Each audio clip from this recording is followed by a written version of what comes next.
Móvil. Banco Pichincha, en confianza. Fin de espacio promocional y publicitario. Esta es la revista de Opinión Democracia. Seriedad y credibilidad en todas partes.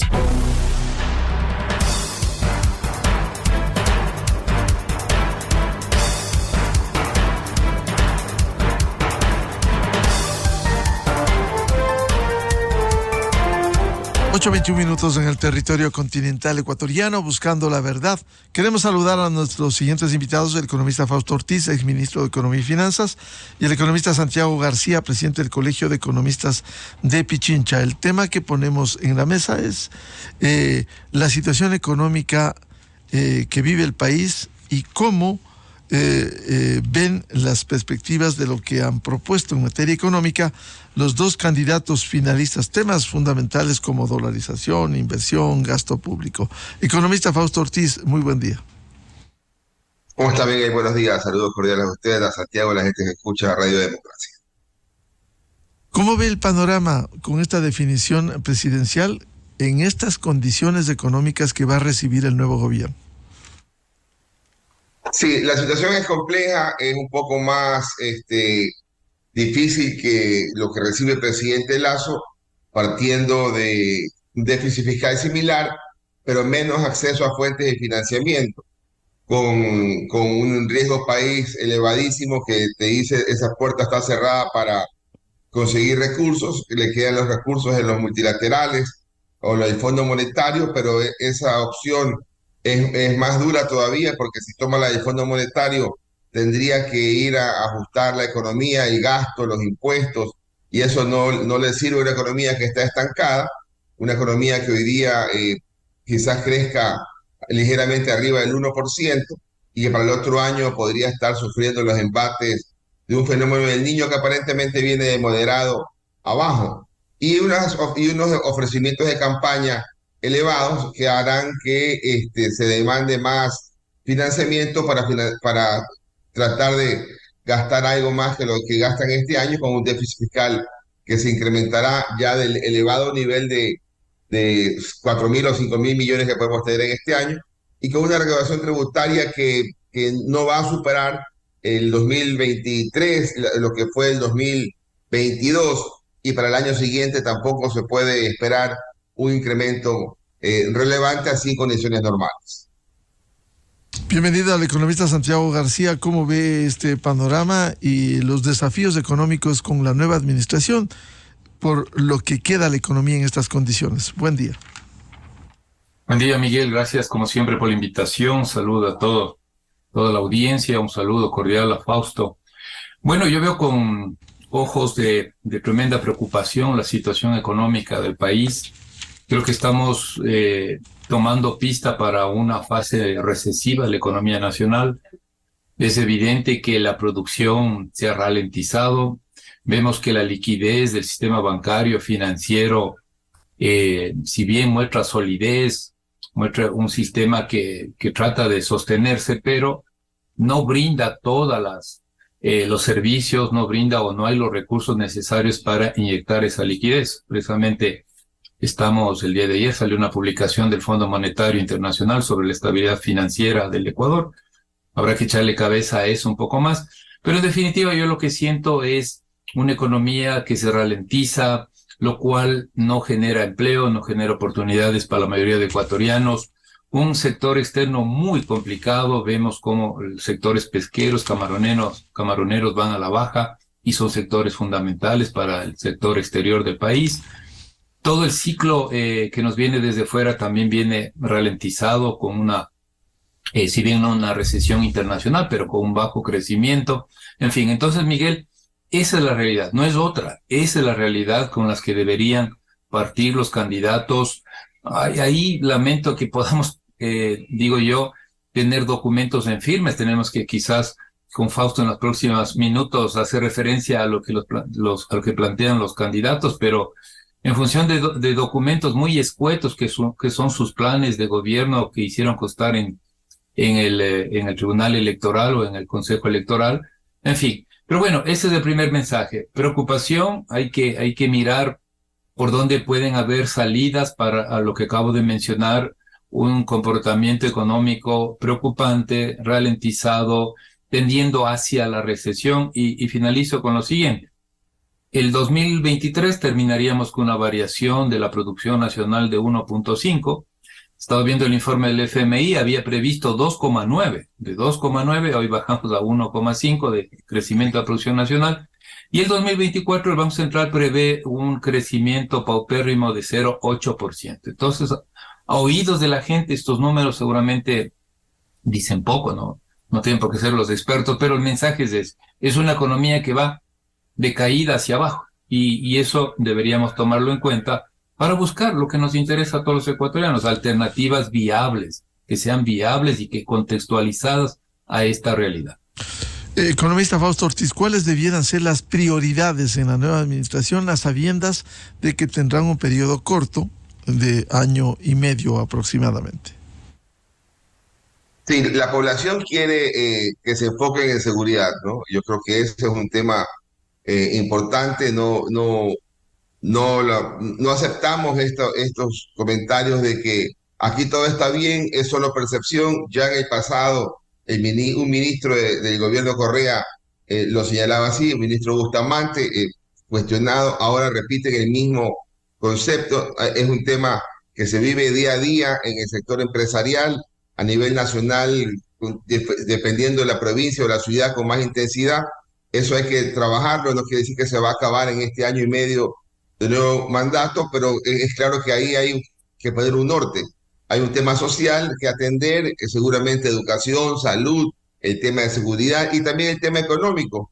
No se puede esperar mucho del gobierno, no es un gobierno que tenga recursos para poder decir yo voy a duplicar la inversión pública de 1.800 millones, que es el plan anual de inversión en este año, que es idéntico al del año pasado, lo voy a llevar a 2.500, a 3.600, eso es poco probable, pero al menos debería tratar de tener algún entendimiento con el sector privado, marcar reglas de juego claras, para que el sector privado trate de buscar financiamiento, trate de buscar apoyo trayendo recursos frescos, ojalá, que entren a la economía, que puedan generar empleo y sacar a cierta gente que no encuentra alternativas y darle algún tipo de opción en el mercado laboral que pueda mañana generar algo mejor de redistribución.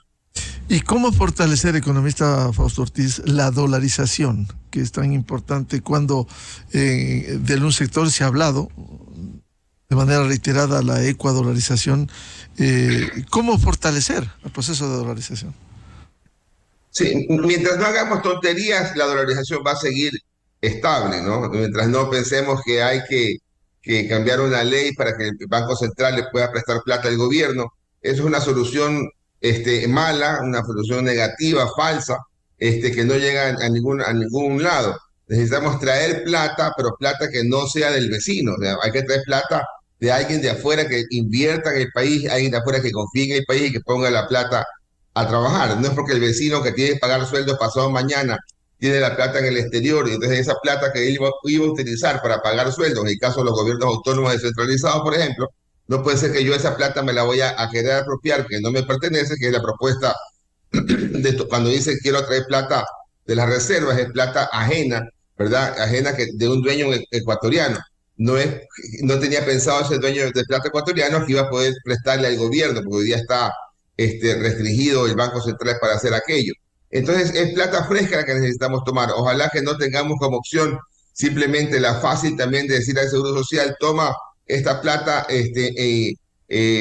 para pagarte esta deuda, inviértemela otra vez en bonos. Ojalá podamos ir a buscar, conseguir plata del exterior que entre, y si es plata de deuda externa en bonos, tratar también de hacer un esfuerzo por bajar ese riesgo país para que pueda conseguir plata más barata al Ecuador y plata más barata los empresarios. Es decir, hay que hacer un esfuerzo en esa tarea de conseguir financiamiento para poder que esa plata se inyecte en la economía y que el crédito bancario no crezca mediocre de 12% que está creciendo en la actualidad.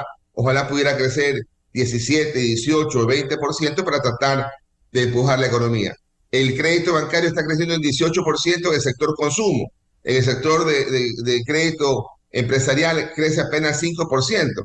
Entonces, hay que tratar de ver cómo el sector empresarial logra un mayor incremento en ese financiamiento, ojalá para proyectos que pudieran emprender, donde puedan contratar personal, pero en un escenario donde tenga un norte bastante claro, que es lo que aparentemente también hoy día se nos está dificultando en observar ese panorama. Economista Santiago García, ¿cómo fortalecer la dolarización? ¿Cómo enfrentar estos desafíos? Como bien decía el economista Fausto Ortiz, aquí hay que enfrentar con certezas y no con incertidumbres, como se siembra también en una campaña electoral. Bueno, ya lo ha dicho Fausto, una primera prioridad es la seguridad, una segunda prioridad es el empleo. Lo que siento es que los políticos en general no logran entender que para generar empleo hay que fomentar la producción. Y entonces ahí tenemos que encontrar los mecanismos y los dos candidatos deberían ser un poco más explícitos con respecto a las posibilidades. Ahora, coincido, no es buena medida, no es que no se pueda hacer, todo se puede hacer con respecto a la llamada ecuadolarización o a la expansión, que es más técnico, la expansión de balances del Banco Central del Ecuador. Es una medida, yo creo que con poco consenso, es conflictiva por su enfoque. Como digo, es cuestión de cambiar una ley. Está prohibido en este momento a través de la ley de defensa de la dolarización, pero las leyes están para eso también, se pueden modificar, pero como digo, no hay consenso. Ahora, pero así, en todo caso, cambiar la ley en ese sentido sería muy grave, economista García. Es que es una cuestión, yo sobre todo cuestiono la incertidumbre que puede crear. Que se puede hacer, Miguel, insisto, claro que se puede hacer. Ya se hizo, o sea, además ya se hizo y se colocaron cerca de 8.000, bueno, ahí hay un dato por corroborarse, entre 7.000 y 8.000 millones de dólares que entregó el Banco Central al... Pero ahí están los resultados hasta ahora, la factura está allí. Ahora, la factura está ahí porque luego no es posible al Ministerio de Economía y Finanzas en esta carencia, en esta carestía de recursos devolver, y eso ha sido la tónica desde el 2014. Hay que recordar lo que yo mencionaba al inicio de la entrevista, la economía del Ecuador en el mediano y largo plazo tiende o tiene una dinámica hacia la ralentización. Ralentización significa hacia la reducción, hacia abajo, perdón que sea redundante, pero hacia un lentísimo crecimiento económico. Somos el país que, con los datos que terminaremos en el 2023, con seguridad no vamos a recuperar la actividad económica que teníamos prepandemia. Es decir, a este país le cuesta muchísimo, pero muchísimo, salir de esa crisis pandémica del año 2020. Pero me centro al tema. Entonces, Miguel, bueno, descartemos esta primera parte porque me parece que ese debate ya está sobre la mesa y está bien, tenemos que debatir los pro en contras. Yo coincido, sí, hay más contras que pro en el tema de los ecuadólares o la expansión de balances del Banco Central.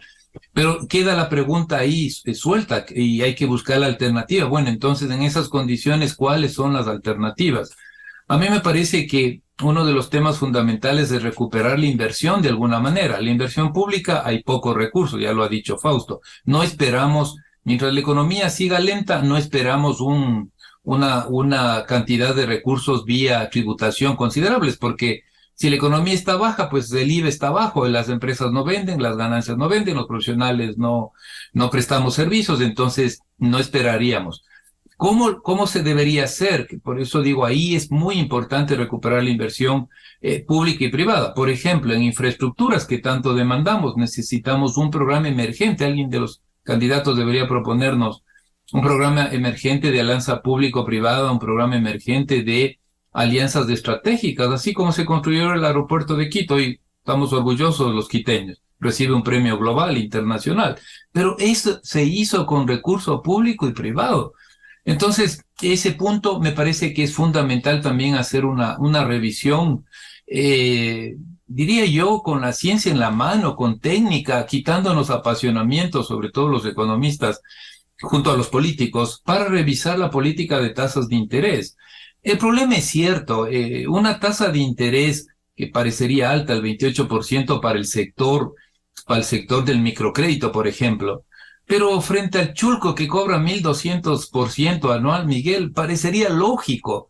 Pero también los bancos y el sistema financiero adolece de un problema de de participación oligopólica. 4 o 5 bancos concentran gran parte de los depósitos, un 60%. Entonces, una completa liberalización de la tasa de interés podría provocar una subida muy alta que no sea viable para los sectores que acabo de decir, que es la base económica, la pequeña empresa, el campesinado, en fin. Entonces, pero estoy consciente de que hay que hacer esa revisión, hay que encontrar los mecanismos, no quedarnos con los brazos cruzados, porque la variable crédito es fundamental, ya lo dijo Fausto. Estamos preocupados porque el sistema financiero nacional ralentiza su crédito productivo. ¿Y qué decir de la banca pública? No he escuchado a los candidatos, solo ofrecen, por ejemplo, vamos a darle crédito 555, el otro dice vamos a entregar crédito lo más pronto posible, pero nadie dice que debe, por ejemplo, capitalizarse a la banca pública. Es un desastre la banca pública. No estamos conforme con el alto índice de morosidad de la corporación financiera, el Ban Ecuador igual no cumple su rol. Entonces, ahí está, Miguel, porque dicho que no es posible o no debería hacerse, porque finalmente habrá que ver cómo se intentaría de ser, en este caso, los dos candidatos, Miguel, ya no es uno, los dos candidatos, el uno cogiendo un poquito, un pedacito, y el otro cogiendo un pedazo más grande de las reservas.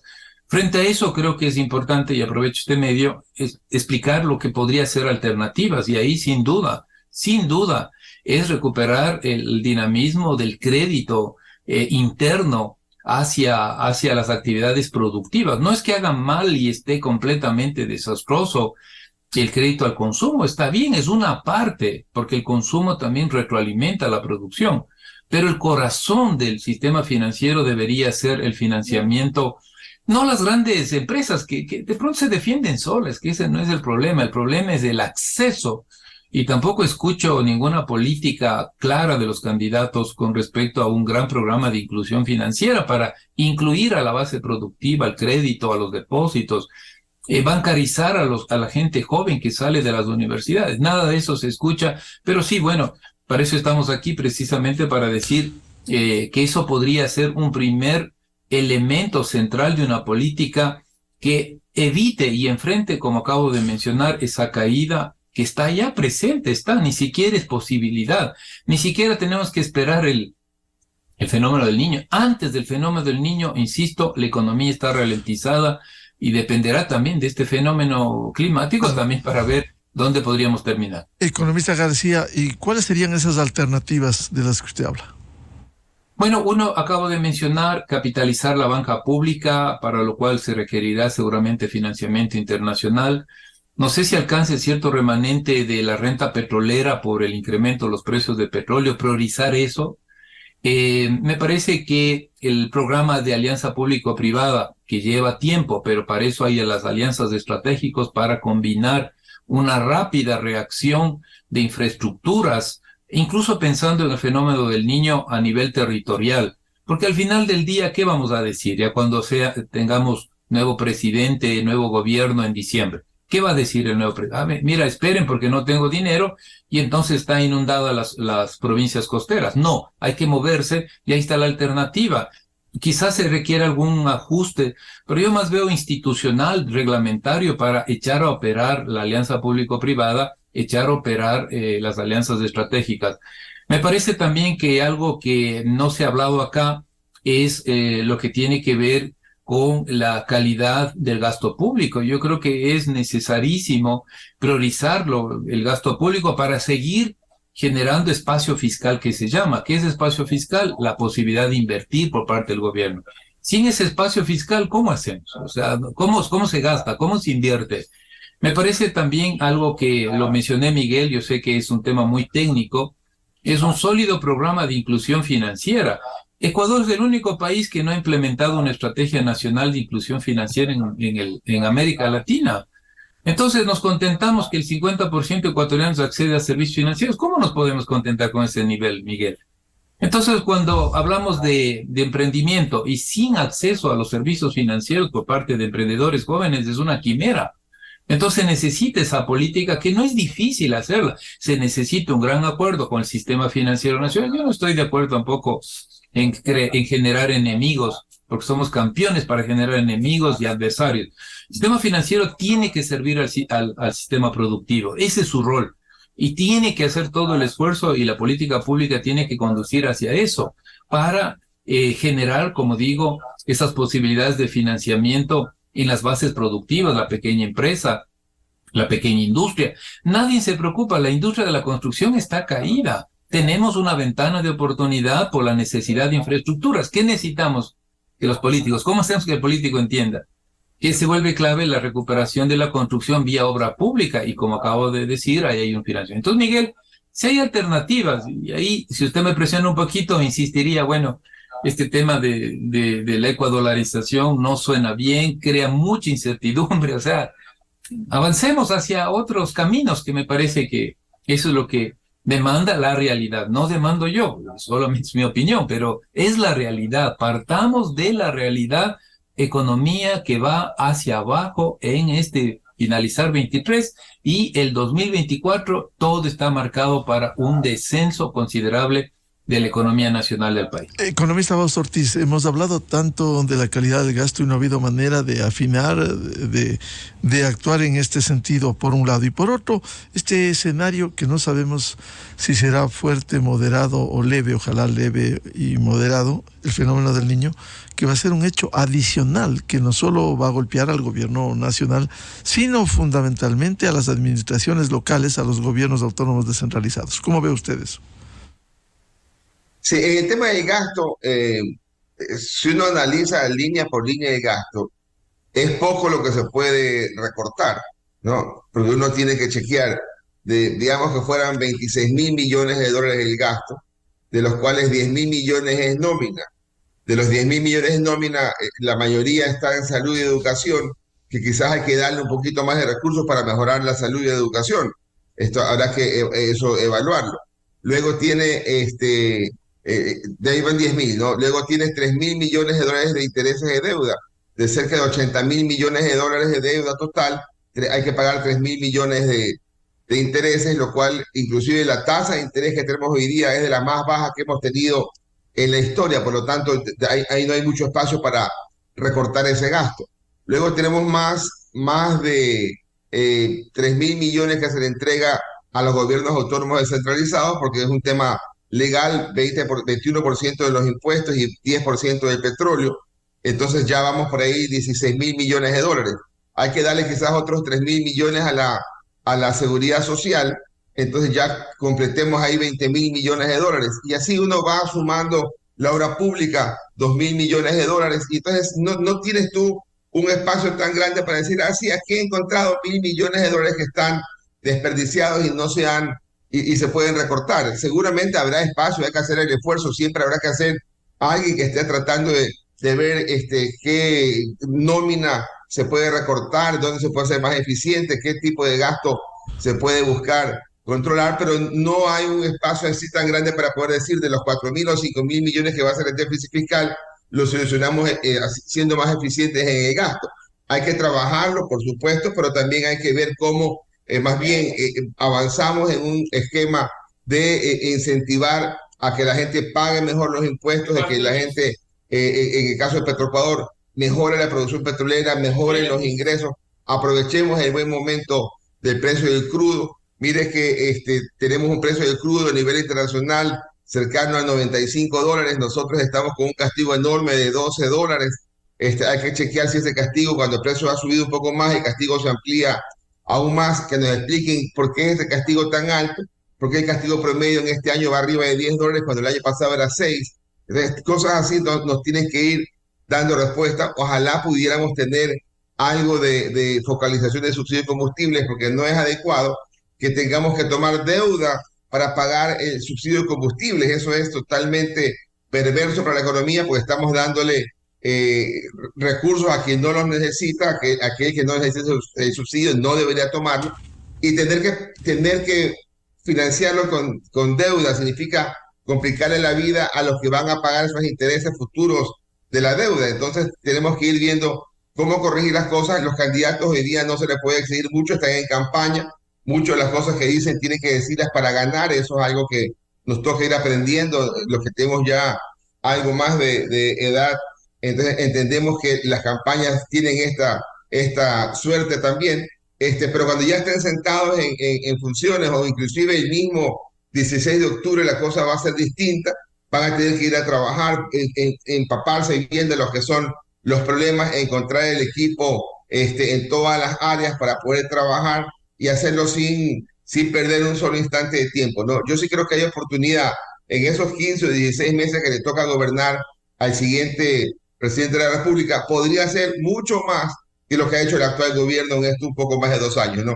Creo que hay espacio para trabajar, pero ojalá que tengan un solo norte, que es trabajar por el bien del país, no solamente por haber llegado, que no sea suficiente haber llegado a la presidencia de la República. Y el sistema financiero también no se pudiera afectar, economista García, por los impagos ante el fenómeno del Niño, que pudiera agravar la cancelación de créditos. Sí, Miguel, solo permítame, para no perder el hilo de lo que acaba de decir Fausto, reflexionar rápidamente un par de puntos. 10.000 millones en salarios, 3.000 en deuda, 4.000 millones a los GAT, 4.000 en seguridad social, eso es cierto.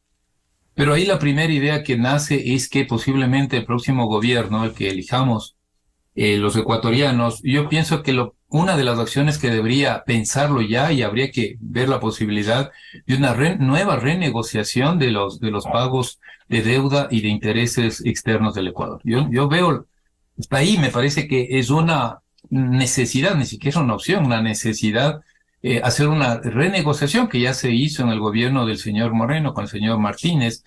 Se ha criticado mucho, está bien. Lo importante es que el país encuentre mecanismos para esos 3.000 millones de intereses que pagamos anualmente y las amortizaciones de capital se queden aquí. Uno. Dos, me parece que los 4.000 millones a los GAT deberíamos inventarnos una política que les obligue a esa transferencia, que no lo hay ahora, para la inversión en obra en provincias, en territorio. Entonces Miguel me decía, no, eso no se puede. Yo sé, pero estamos planteando qué hay que hacer para poder salir de esta situación complicada. Entonces me parece que el tema salarial también ahí hay instituciones que no deben existir, seguramente se podrá hacer. Pero bueno, era para quedarme con esa idea y que el ciudadano entienda las circunstancias difíciles del fisco y que vamos a requerir medidas y el gobierno que elijamos debe llamar a la unidad nacional. Una negociación con acreedores internacionales no es nada fácil, pero está ahí sobre la mesa, ¿no es cierto?, la posibilidad de tener recursos para alimentar la economía nacional. Yo me quedo con este informe que lo he empezado a leer, Miguel, seguro podemos hacer otro programa de este último informe de estabilidad financiera del FMI recién sacado del horno, y destaca la solidez del sistema financiero. Yo lo escuché ayer también al presidente de la Asociación de Bancos, y uno puede encontrar los índices principales de solvencia, que se llama por arriba de la disposición legal del 9%. El tema de liquidez, de alguna manera no es la más óptima, pero parecería que va por el camino, digámosle, de cierta solidez. Entonces, el sistema financiero mostró resiliencia, que se llama capacidad de enfrentar las circunstancias difíciles, por ejemplo, del COVID-2019, que lo tuvimos muy fuerte aquí en el país. Entonces yo no veo ahí, no es que no dejemos de preocuparnos desde la política pública, desde la política económica, pero me parece que el sistema puede sostenerse.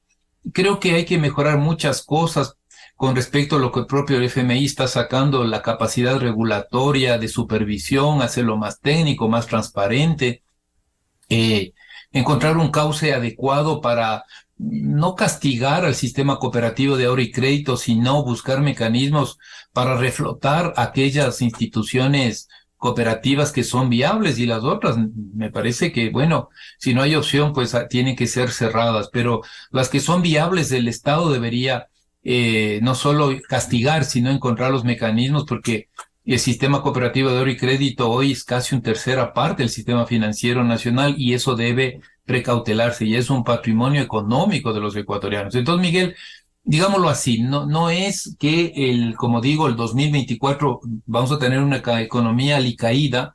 Eso seguramente va a impactar a los indicadores financieros, bancarios, pero no es la preocupación central. Si dirá, bueno, entonces entramos en peligro. No, en buena hora no es así.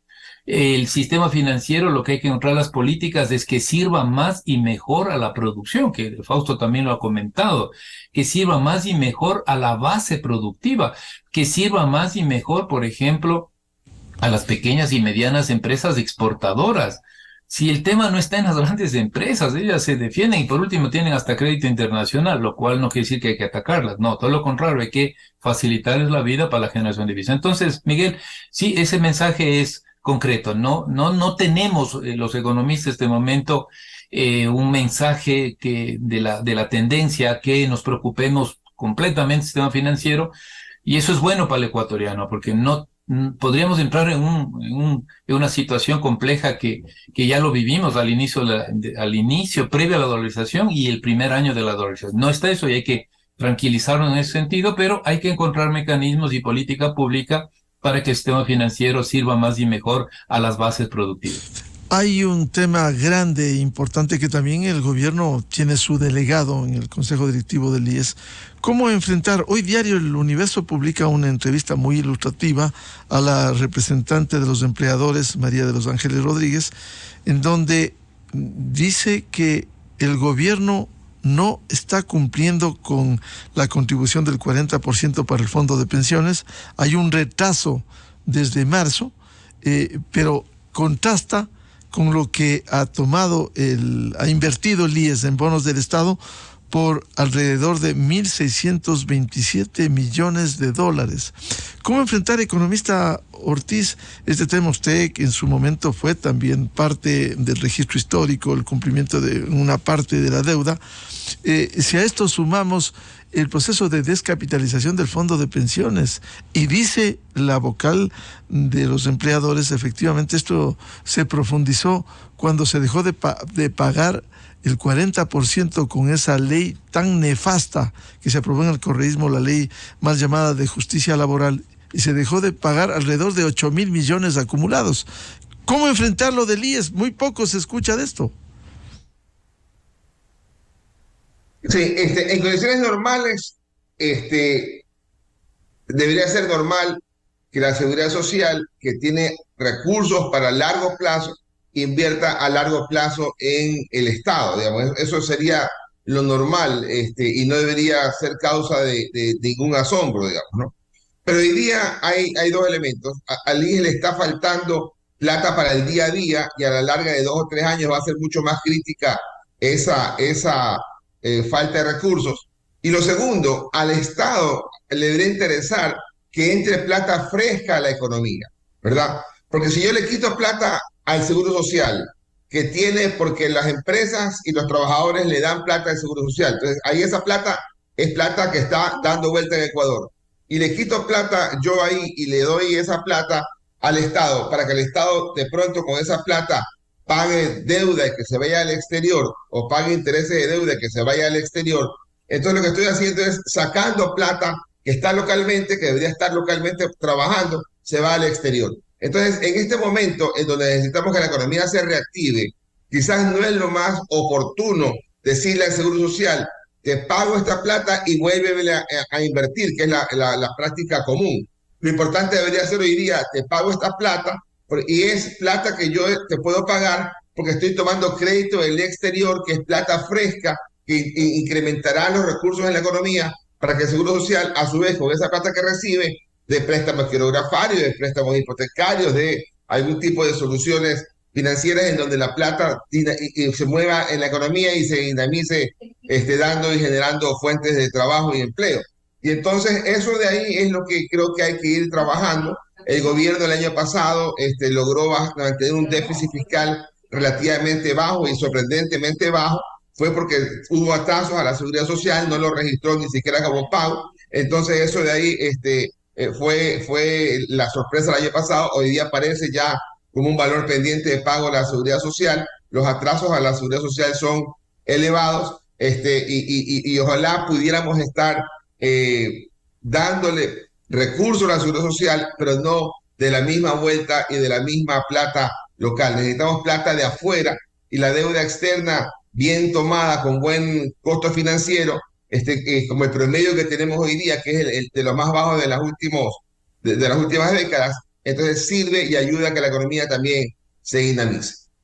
Economista Santiago García, ¿cómo enfrentar este problema del seguro social, dar estabilidad, dar recursos, arreglar la deuda que tiene el Estado, que no se ha podido lograr, y restituir esto que en el mediano plazo va a ser complicado, la sostenibilidad, al menos del fondo de pensiones? Sí, Miguel, hay que mirar el tema del seguro social a corto, mediano y largo plazo. Al mes de agosto, recién este mes pasado, agosto del 2023, los atrasos del Ministerio de Economía y Finanzas suman $1.500 millones, 1.500 millones de atrasos, y le debe al Seguro Social de atraso. No es que va a cumplir todas las deudas, sino de las transferencias. 820 millones no le ha transferido hasta el mes de agosto, a los GAD no les ha transferido $460 millones, y a las empresas proveedores cerca de 200 millones. A más de tener baja ejecución presupuestaria, que hemos sido firmes, algunos analistas, algunos académicos, las fallas que ha tenido el gobierno del señor Lasso en una pésima política fiscal, pues hay que sumar esto de los atrasos. Entonces, hoy lo que estamos viviendo hasta agosto y hasta septiembre, lo que comenta esta funcionaria, está ahí en esa línea. Hay un atraso y no se está transfiriendo por una razón. Hay escasez de recursos, de ingresos al sistema fiscal del país. ¿Qué hay que hacer sobre la marcha? Esto hay que igualarse y encontrar el financiamiento adecuado para, por lo menos en el corto plazo, cumplir con el 40% de lo que significa la transferencia a los fondos de la previsión social. En el mediano plazo, yo sí estoy de acuerdo, y aunque esto a veces parece uno que no está a favor del seguro social, hay que transparentar las cifras en la seguridad social. Si Fausto fue ministro, bueno, yo tuve la suerte también de trabajar como viceministro. O sea, en cualquier parte del mundo necesita unos estados financieros auditados, unas deudas validadas. Entonces, no hay forma que la seguridad social, porque tiene una inestabilidad institucional bárbara, ¿no es cierto?, con vocales prorrogados por quinquenios, y la gente que no logramos estructurar un manejo razonable del seguro social, no presenta los balances, no presentan los justificativos y las auditorías internacionales. Eso también hay que decirlo, porque estamos de acuerdo, los gobiernos tienen que responder lo que dice la ley, tienen que transferir los recursos, que no es una dádiva al seguro social, pero también la contraparte, ¿cuál es la situación de la contraparte, Miguel? También hay una sobrepoblación de funcionarios dentro de la seguridad social.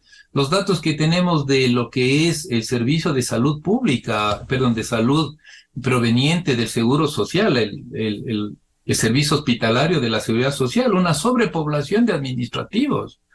Entonces, pongo eso sobre la mesa, Miguel, porque a veces uno repite y repite y dice, bueno, claro, y uno se pone obviamente a favor del seguro social, porque ese es nuestro, de los ecuatorianos, para los que tenemos ya el privilegio de ser parte del seguro social. Entonces me parece que ahí también habría que encontrar esa contrapartida que yo siento que a veces no la decimos, es por parte de la seguridad social. Bien, muchas gracias por estas reflexiones en torno a la situación económica, la perspectiva con el nuevo gobierno, y también esto del seguro social, que les comprometo a volver a hablar, porque es un tema tan grande y que seguimos hablando casi a momentos de lo mismo, una sobrepoblación administrativa. Claro, creció en el correísmo, había como 10,000 y llegó a 38,000 funcionarios. Se ha reducido algo, pero el problema está latente, y no solo es el problema de liquidez y de transparencia de la entrega de la información, que no la han exhibido últimamente. Muchas gracias, Alex. Miguel, solamente un detallito. Mire que hay una trampa ahí en la seguridad social, porque para calcular la deuda frente al PIB, te dicen, como la seguridad social es parte del gobierno, entonces se consolida y no se registra como deuda.